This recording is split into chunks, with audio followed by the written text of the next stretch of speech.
How's it going, guys? Joe here from Big Shark Gaming. Today I'm going to be doing another behind the scenes for Sharks N Riptides. On screen, you're looking at the official rule guide. Now, this is tentative and may be changed here and there a little bit, but this is your basics of the game. So on top, you just see Sharks N Riptides official rule guide, and it's our little disclaimer there. Sharks N Riptides is a game created by Joseph and Jason Aaron. That's me and Jay. Using elements of many games. Games including our Dungeons and Dragons, obviously, Etrian Odyssey, Mystery Dungeon, Dragon Quest, and more. These are games that we have had heavily influenced our lives, like Pokemon Mystery Dungeon, Etrian Odyssey, Persona Q. Not so much Dungeons and Dragons, as this is our actual first step. We've never even played a full game of Dungeons and Dragons, but this is our first step into the realm of Dungeons and Dragons. But yeah, we love these games, and we use them in a sense of parody. And we love these games and use of them in a sense of parody is covered fully by the Fair Use Act.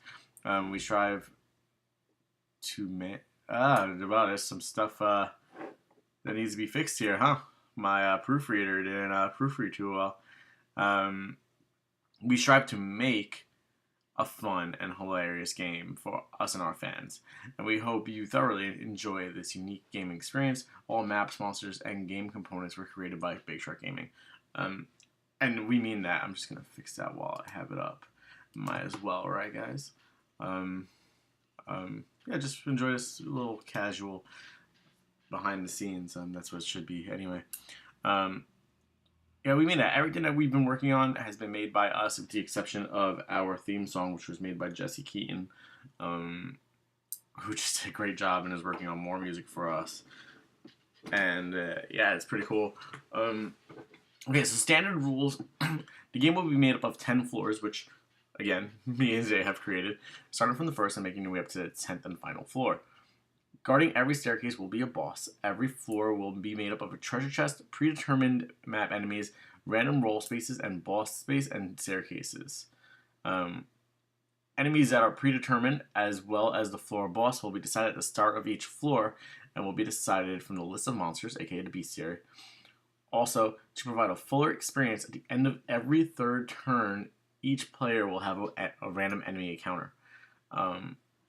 Yeah, so what this means is, after your third turn, you're going to have to fight a monster, regardless of if a monster that was already moving around the map had made contact with you. This means that you could actually technically get into 2 battles in 1 turn. If you're trying to like grind for experience or just trying to grind for items, this could be a blessing. Or if you get a bad monster on your third turn, it might be tough luck. There is going to be fleeing in this battle, but there is going to be like a fleeing mechanic. So we're going to work that out as well in the future. It's still something that we're in work in progress for. Alright, so moving around the map. Every class has a predetermined amount of spaces they can move based on their movement stat. The Thief class can move 2 spaces. The actually only class as of right now that can move 2 spaces.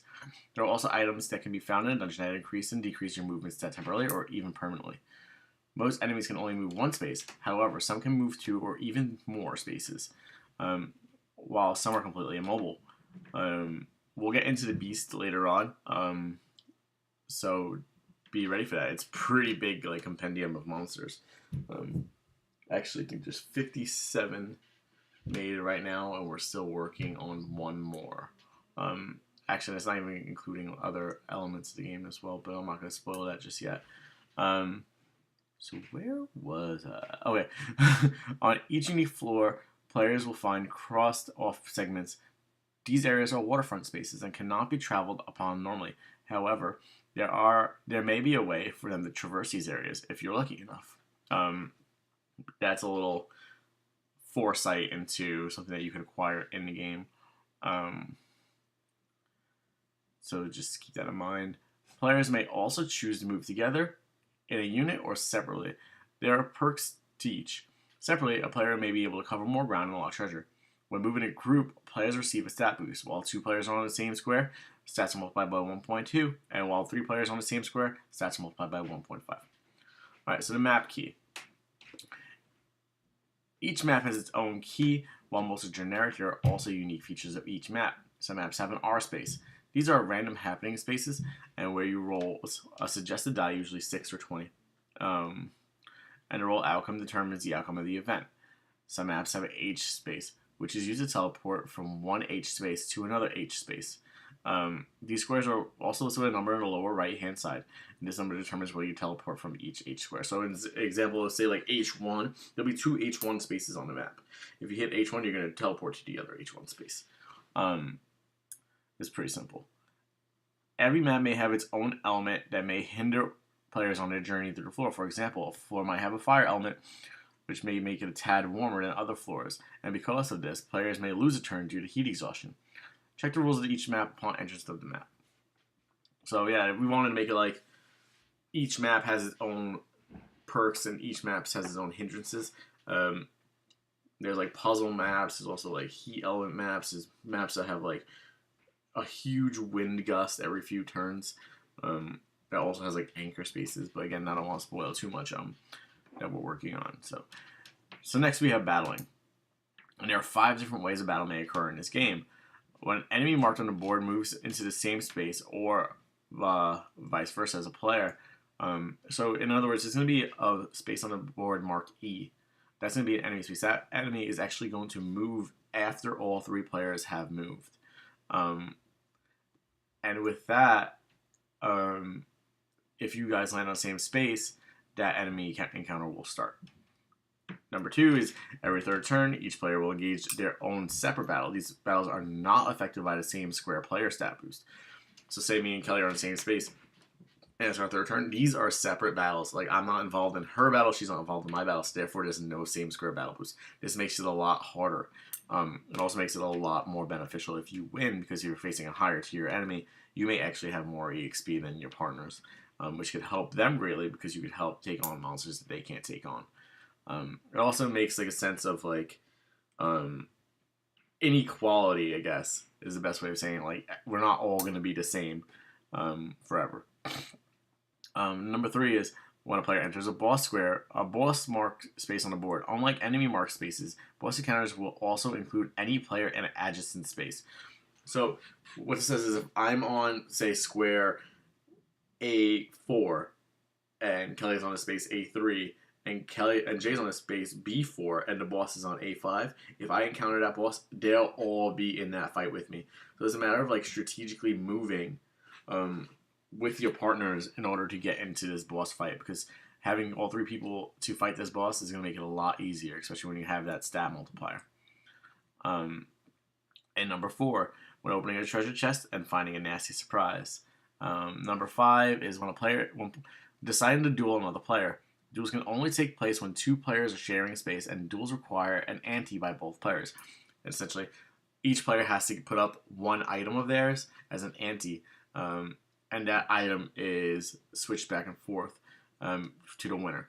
So defeated players remain in the same space and are fully recovered, but receive a 2-turn stun.